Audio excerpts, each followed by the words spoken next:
आपके पसंदीदा drama serial तेरे बिन में अब तक आपने देखा है कि हया मुर्तसिम के साथ रहने का और मीरब को जलाने का कोई मौका हाथ से जाने नहीं देती। मलिक जुबैर मुर्तसिम का सामना होने पर उसे धमकी देता है और अगले ही दिन मुर्तसिम के 3 बंदे उसकी जमीनों पर मुर्दा हालत में पाए जाते हैं। माँ बेगम मीरब की तबीयत खराब होने पर बहुत बड़ी खुशफहमी का शिकार हो जाती है और वो मीरब की इस बारे में कोई बात नहीं सुनती। माँ बेगम मुर्तसिम के साथ हया को गाँव भेज चुकी है, ये बात वो 2 दिन तक मीरब से छुपाए रखती है। दूसरी तरफ रुहेल हैदराबाद आके मीरब को मिलने के लिए बुलाता है और अपनी मोहब्बत का इजहार भी कर देता है, जिस पर मीरब उसे साफ इनकार करके घर वापस आ जाती है। घर आकर मीरब को पता चलता है कि अनवर साहब ने उन दोनों को रेस्टोरेंट में देख लिया था, इसलिए वो उन्हें भी यही बात समझाती है कि वो रुहेल को इनकार करके आई है और वो कोई भी गलत काम नहीं करेगी। 25वीं एपिसोड की शुरुआत में हमें दिखाया गया कि हया 3 अमवात होने के बावजूद गांव की हवेली में पहले मेहंदी लगवा लेती है अपने हाथों पर और फिर उसके बाद जानबूझ के मीरब के कपड़े पहन के मुर्तसिम के कमरे में बन सवर के पहुंच जाती है।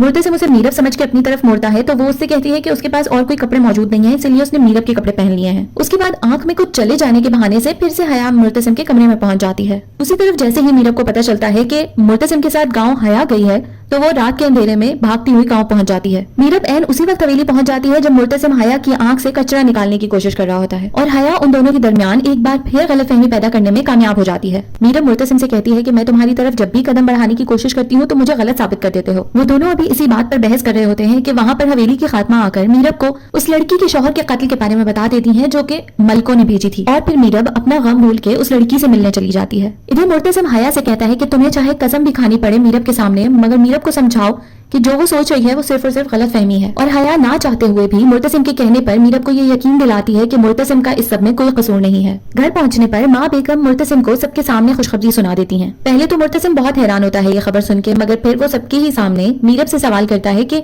इस खबर में कितनी सच्चाई है। मीरब भी मुर्तसिम को हाँ में जवाब दे देती है। कमरे में जाके मुर्तसिम मीरब पर बहुत खफा होता है कि उसने घर वालों की इतनी बड़ी गलतफहमी को इतना आगे क्यों बढ़ने दिया, मगर मीरब उसे समझाती है कि वो मजबूर थी, वो बताने की पूरी कोशिश कर रही थी, मगर माँ बेगम खुशी में उसकी कोई बात भी नहीं सुन रही थी। एक तरफ मीरब के लिए घर वालों की खिदमत हया को बिल्कुल पसंद नहीं आ रही थी और दूसरी तरफ रुहेल की तरफ से आई गई मीरब की परेशानी को हया भांप लेती है और वो उस बात की तलाश में लग जाती है जिसे वो मीरब के खिलाफ इस्तेमाल कर सके घर में। दूसरी तरफ रुहेल मीरब को फोन करके बार बार उसे अपनी मोहब्बत का एहसास दिलाता है और उसे कराची मिलने के लिए बुलाता है। मीरब भी किसी हद तक कराची जाने के बारे में सोचने लग जाती है। खाने की टेबल पर मुर्तसिम सब घर वालों की इस कदर खुशी देखकर उन्हें सच बताने की कोशिश करता है, मगर मीरब घबराकर मुर्तसिम पर पानी उंडेल देती है और तमाम घर वालों की तवज्जो दूसरी तरफ करने के लिए वो उन्हें कहती है कि वो दोनों कराची जाना चाहते हैं। ये खबर सुन के वक़ास साहब और उनकी बेगम तो बहुत खुश होते हैं, मगर अनवर साहब कुछ परेशान हो जाते हैं। अकेले में जाके मीरा मुर्तसिम से कहती है कि अगर तुम अब सबको सच बताओगे तो सब मुझे झूठा समझ लेंगे। मुर्तसिम खफा तो होता है मीरब से, मगर वो उसकी बात मान लेता है। मुर्तसिम और मीरब की ये तमाम बातें हया छुप के सुन रही होती है और हया फौरन ही सबसे नजर बचा के मीरब और मुर्तसिम के कमरे में पहुंच जाती है। एक खादमा हया को मीरब के कमरे में जाता हुआ देख लेती है। वो मीरब को फौरन बताती है, मगर तब तक बहुत देर हो चुकी थी। हया को मीरब के कमरे से वो कॉन्ट्रैक्ट मिल जाता है जो उसने मुर्तसिम से शादी की रात साइन करवाया था। उस कागज के जरिए हया सबके सामने ये साबित करती है कि मीरब मुर्तसिम को अपना शौहर मानती ही नहीं है। मीरब जब हया के पीछे कमरे में पहुंचती है तो सभी घर वाले उस पर बहुत गुस्सा होते हैं। चंद ही लम्हों में वहाँ मुर्तसिम भी आ जाता है और वो सबकी बातें सुन के उन्हें कहता है कि हम दोनों अपने आपस के मामलात का जिक्र आप लोगों से क्यों करें। हया सबके सामने मीरब को बेइज्जत करने की कोशिश में इतना आगे निकल जाती है कि वो उसके किरदार पर उंगली उठा लेती है। ये सुनकर मुर्तसिम आपे से बाहर हो जाता है।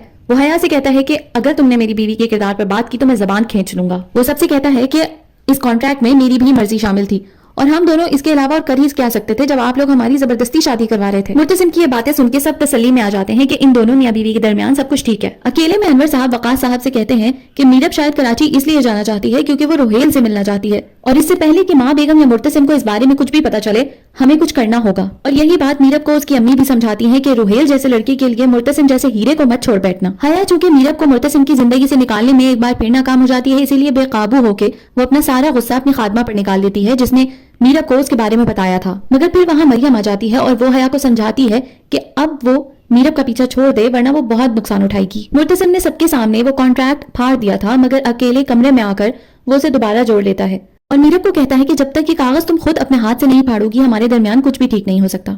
और मीरब इसके बाद रुहेल से कहती है कि अब वो कराची उससे मिलने नहीं आ रही, बल्कि शायद कभी भी ना मिल पाए। माँ बेगम के कहने पर हया मीरब के पाँव की मालिश करती है, मगर जैसे ही उसे मौका मिलता है वो मीरब का मोबाइल जानबूझ के उठा के भागती है ताकि मीरब उसके पीछे आए और मीरब पाँव में तेल लगे होने की वजह से सीढ़ियों से गिर जाती है। हया ये सब इसीलिए चाहती थी ताकि मीरब को अस्पताल ले जाया जाए और उसके झूठ का पता चल सके सब घर वालों को। अगर आपको मेरी ये कोशिश थोड़ी सी भी अच्छी लगी तो प्लीज इस वीडियो को लाइक, शेयर और चैनल को सब्सक्राइब जरूर कर दीजिए।